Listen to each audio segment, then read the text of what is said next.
La internacionalización del genocidio. La reunión de Camp David acaba de concluir. Todos escuchamos con interés la conferencia de prensa de los presidentes de los Estados Unidos y Brasil, así como las noticias en torno a la reunión y las opiniones vertidas. Enfrentado Bush a las demandas de su visitante brasileño sobre tarifas arancelarias y subsidios, que protegen y apoyan la producción norteamericana de etanol, no hizo en Camp David la más mínima concesión. El presidente Lula atribuyó a esto el encarecimiento del maíz, que de acuerdo con sus palabras se había elevado en más de un 85%. Ya antes, el periódico The Washington Post publicó el artículo de la máxima autoridad de Brasil, donde expuso la idea de convertir los alimentos en combustible. No es mi intención lastimar a Brasil, ni mezclarme en asuntos relacionados con la política interna de ese gran país. Fue precisamente en Río de Janeiro, sede de la Reunión Internacional sobre el Medio Ambiente, hace exactamente 15 años, donde denuncié con vehemencia, en un discurso de 7 minutos los peligros medioambientales que amenazaban la existencia de nuestra especie. En aquella reunión estaba presente Bush padre como presidente de Estados Unidos, que en gesto de cortesía aplaudió aquellas palabras, igual que todos los demás presidentes. Nadie en Camp David ha respondido a la cuestión fundamental. ¿Dónde y quiénes van a suministrar los más de 500 millones de toneladas de maíz y otros cereales que Estados Unidos, Europa y los países ricos necesitan para producir la cantidad de galones de etanol que las grandes empresas norteamericanas y de otros países exigen como contrapartida de sus cuantiosas inversiones? ¿Dónde y quiénes van a producir la soya, las semillas de girasol y colza, cuyos aceites esenciales esos mismos países ricos van a convertir en combustible? Un número de países producen y exportan sus excedentes de alimentos. El balance entre exportadores y consumidores era ya tenso, disparando los precios de los mismos. En aras de la brevedad, no me queda otra alternativa que limitarme a señalar lo siguiente. Los 5 principales productores de maíz, cebada, sorgo, centeno, mijo y avena que Bush quiere convertir en materia prima para producir etanol, suministran al mercado mundial, según datos recientes, 679 millones de toneladas. A su vez, los 5 principales consumidores, algunos de los cuales son también productores de estos granos, necesitan actualmente 604 millones de toneladas anuales. El excedente disponible se reduce a menos de 80 millones de toneladas. Este colosal derroche de cereales para producir combustible, sin incluir las semillas oleaginosas, solo serviría para ahorrarles a los países ricos menos del 15% del consumo anual de sus voraces automóviles. Bush en Camp David ha declarado su intención de aplicar esta fórmula a nivel mundial, lo cual no significa otra cosa que la internacionalización del genocidio. El presidente de Brasil, en su mensaje publicado por The Washington Post, víspera del encuentro en Camp David, afirmó que menos del 1% de la tierra cultivable brasileña se dedica a la caña para producir etanol. Esa superficie es casi el triple que la que se empleaba en Cuba cuando se producían casi 10 millones de toneladas de azúcar, antes de la crisis de la URSS y del cambio climático. Nuestro país lleva más tiempo produciendo y exportando azúcar, primero a base del trabajo de los esclavos, que llegaron a sumar más de 300.000 en los primeros años del siglo XIX y convirtieron la colonia española en el primer exportador del mundo. Casi 100 años después, a principios del siglo XX, en la República mediatizada, cuya independencia plena frustró la intervención norteamericana, solo inmigrantes antillanos y cubanos analfabetos cargaban el peso del cultivo y el corte de la caña. La tragedia de nuestro pueblo era el llamado tiempo muerto, por el carácter cíclico de este cultivo. Las tierras cañeras eran propiedad de empresas norteamericanas o de grandes terratenientes de origen cubano. Hemos acumulado, por tanto, más experiencia que nadie sobre el efecto social de ese cultivo. El pasado domingo 1 de abril, la CNN informaba la opinión de especialistas brasileños, quienes afirman que muchas de las tierras dedicadas al cultivo de la caña han sido adquiridas por norteamericanos y europeos ricos. En mis reflexiones publicadas el 29 de marzo expliqué los efectos del cambio climático en Cuba, a lo que se añaden otras características tradicionales de nuestro clima. En nuestra isla, pobre y lejos del consumismo, no habría siquiera personal suficiente para soportar los duros rigores del cultivo y la atención a los cañaverales en medio del calor, las lluvias, o las sequías crecientes. Cuando azotan los ciclones, ni siquiera las máquinas más perfectas pueden cosechar las cañas acostadas y retorcidas. Durante siglos no se acostumbraba a quemarlas, ni el suelo se compactaba bajo el peso de complejas máquinas y enormes camiones.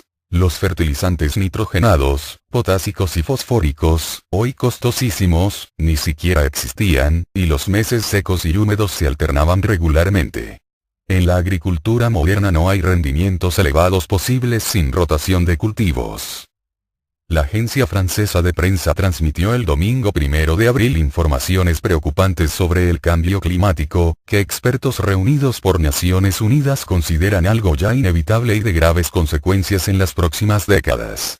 El cambio climático afectará al continente americano de forma importante, al generar más tormentas violentas y olas de calor, que en Latinoamérica provocarán sequías, con extinción de especies e incluso hambre, según el informe de la ONU que debe aprobarse la próxima semana en Bruselas. Al final del actual siglo, cada hemisferio sufrirá problemas de agua y, si los gobiernos no toman medidas, el aumento de temperaturas podría incrementar los riesgos de mortalidad, contaminación, catástrofes naturales y enfermedades infecciosas, advierte el Grupo Intergubernamental del Cambio Climático, IPCC. En Latinoamérica, el calentamiento ya está derritiendo los glaciares de los Andes y amenaza al bosque del Amazonas, cuyo perímetro se puede ir convirtiendo en una sabana, continúa afirmando el cable. A causa de la gran cantidad de población que vive cerca de las costas, Estados Unidos también se expone a fenómenos naturales extremos, como demostró el huracán Katrina el año 2005.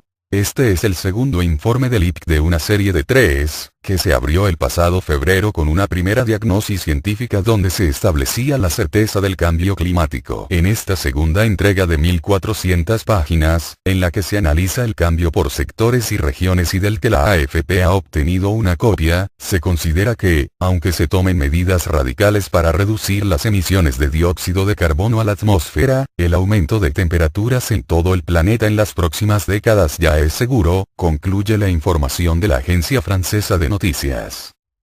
Como era de esperar, Dan Fisk, asesor de seguridad nacional para la región, declaró el propio día de la reunión de Camp David que en la discusión de asuntos regionales, el tema de Cuba sería uno de ellos y no precisamente para abordar el tema del etanol, sobre el cual el presidente convaleciente Fidel Castro escribió un artículo el jueves, sino sobre el hambre que ha creado en el pueblo cubano. Por la necesidad de dar respuesta a este caballero, me veo en el deber de recordarle que el índice de mortalidad infantil en Cuba es menor que el de Estados Unidos. Puede asegurarse que no existe ciudadano alguno sin asistencia médica gratuita. Todo el mundo estudia y nadie carece de oferta de trabajo útil, a pesar de casi medio siglo de bloqueo económico y el intento de los gobiernos de los Estados Unidos de rendir por hambre y asfixia económica al pueblo cubano. China jamás emplearía una sola tonelada de cereales o de leguminosas para producir etanol. Se trata de una nación de economía próspera que bate récords de crecimiento, donde ningún ciudadano deja de recibir los ingresos necesarios para bienes esenciales de consumo, a pesar de que un 48% de su población, que supera los 1.300 millones de habitantes, trabaja en la agricultura. Por el contrario, se ha propuesto hacer considerables ahorros de energía eliminando miles de fábricas que consumen cifras inaceptables de electricidad e hidrocarburos. Muchos de los alimentos mencionados los importa desde cualquier rincón del mundo después de transportarlos miles de kilómetros. Decenas y decenas de países no producen hidrocarburos y no pueden producir maíz y otros granos, ni semillas oleaginosas, porque el agua no les alcanza ni para cubrir sus necesidades más elementales. En una reunión convocada en Buenos Aires por la Cámara de la Industria Aceitera y el Centro de Exportadores sobre la producción de etanol, el holandés Loek Bonekamp, director de Mercados y Comercio Agrícola de la Organización para la Cooperación y el Desarrollo, OCDE, declaró a la prensa que los gobiernos se entusiasmaron mucho. Deberían tener una mirada fría acerca de si debe haber apoyo tan robusto al etanol. La producción de etanol solo es viable en Estados Unidos. En ningún otro país, salvo que se aplique en subsidios. Esto no es maná del cielo y no nos tenemos que comprometer ciegamente, prosigue el cable. Hoy los países desarrollados impulsan que los combustibles fósiles sean mezclados con biocombustibles en cerca del 5% y eso ya presiona los precios agrícolas. Si ese corte se elevara a 10%, se necesitaría 30% de la superficie sembrada en Estados Unidos y 50% de la de Europa. Por eso pregunto si esto es sustentable. El aumento de la demanda de cultivos para etanol producirá precios más altos e inestables. Las medidas proteccionistas se elevan hoy a 54 centavos por galón y los subsidios reales alcanzan cifras mucho más altas. Aplicando la sencilla aritmética que aprendimos en el preuniversitario, se comprobaría que el simple cambio de los bombillos incandescentes por fluorescentes, como expresé en mi reflexión anterior, aportaría un ahorro de inversión y de recursos energéticos equivalente a millones de dólares, sin utilizar una sola hectárea de tierra agrícola. Mientras tanto, noticias públicas procedentes de Washington afirman textualmente a través de la app: la misteriosa desaparición de millones de abejas en todo Estados Unidos tiene a los apicultores al borde del ataque de nervios y preocupa incluso al Congreso, que debatirá este jueves la crítica situación de un insecto clave para el sector agrícola. Las primeras señales serias de este enigma surgieron poco después de las Navidades en el estado de la Florida, cuando los apicultores se encontraron con que las abejas se habían esfumado. Desde entonces, el síndrome que los expertos han bautizado como problema del colapso de las colonias, CCD, por sus siglas en inglés, ha mermado en un 25% los enjambres del país. Hemos perdido más de 500.000 de colonias, con una población de alrededor de 50.000 abejas cada una, dijo Daniel Weaver, presidente de la Federación Estadounidense de Apicultores, quien apuntó que el mal afecta a unos 30 de los 50 estados del país. Lo curioso del fenómeno es que en muchos casos no se encuentran restos mortales. Los laboriosos insectos polinizan cultivos valorados entre 12.000 y 14.000 millones de dólares, según un estudio de la Universidad de Cornell. Los científicos barajan todo tipo de hipótesis, entre ellas la de que algún pesticida haya provocado daños neurológicos a las abejas y alterado su sentido de la orientación. Otros culpan a la sequía, e incluso a las ondas de los teléfonos móviles, pero lo cierto es que nadie sabe a ciencia cierta cuál es el verdadero desencadenante. Lo peor puede estar por venir. Una nueva guerra para asegurar los suministros de gas y petróleo, que coloque la especie humana al borde del holocausto total. Hay órganos de prensa rusos que, invocando fuentes de inteligencia, han informado que la guerra contra Irán viene siendo preparada en todos sus detalles desde hace más de 3 años, el día en que el gobierno de Estados Unidos decidió ocupar totalmente Irak, desatando una interminable y odiosa guerra civil. Mientras tanto, el gobierno de Estados Unidos destina cientos de miles de millones al desarrollo de armas de tecnología altamente sofisticada, como las que utilizan sistemas microelectrónicos, o nuevas armas nucleares que podrían estar sobre los objetivos una hora después de recibir la orden. Estados Unidos ignora olímpicamente que la opinión mundial está contra todo tipo de armas nucleares. Demoler hasta la última fábrica iraní es una tarea técnica relativamente fácil para un poder como el de Estados Unidos. Lo difícil puede venir después, si una nueva guerra se desata contra otra creencia musulmana que merece todo nuestro respeto, al igual que las demás religiones de los pueblos del cercano, mediano o lejano oriente, anteriores o posteriores al cristianismo. El arresto de los soldados ingleses en aguas jurisdiccionales de Irán parece una provocación exactamente igual a la de los llamados hermanos al rescate, cuando violando las órdenes del presidente Clinton avanzaban sobre las aguas de nuestra jurisdicción y la acción defensiva de Cuba, absolutamente legítima, sirvió de pretexto al gobierno de Estados Unidos para promulgar la famosa ley Helms-Burton, que viola la soberanía de otros países. Poderosos medios masivos de publicidad han sepultado en el olvido aquel episodio. No son pocos los que atribuyen el precio del petróleo de casi $70 por barril, alcanzado el lunes, a los temores de un ataque a Irán. ¿De dónde sacarán los países pobres del tercer mundo los recursos mínimos para sobrevivir? No exagero ni uso palabras desmesuradas, me atengo a los hechos. Como puede observarse, son muchas las caras oscuras del poliedro. 3 de abril del 2007 Fidel Castro había elevado en más de un 85%. Ya antes, el periódico The Washington Post publicó el artículo de la máxima autoridad de Brasil, donde expuso la idea de convertir los alimentos en combustible. No es mi intención lastimar a Brasil, ni mezclarme en asuntos relacionados con la política interna de ese gran país.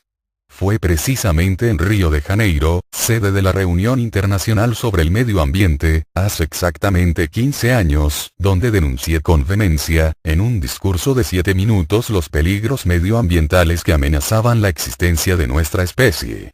En aquella reunión estaba presente Bush padre como presidente de Estados Unidos, que en gesto de cortesía aplaudió aquellas palabras, igual que todos los demás presidentes.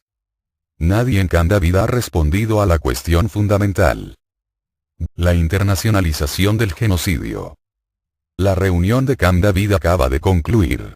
Todos escuchamos con interés la conferencia de prensa de los presidentes de los Estados Unidos y Brasil, así como las noticias en torno a la reunión y las opiniones vertidas.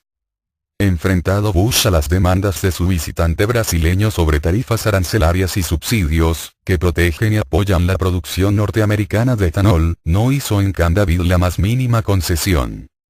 El presidente Lula atribuyó a esto el encarecimiento del maíz, que de acuerdo con sus palabras se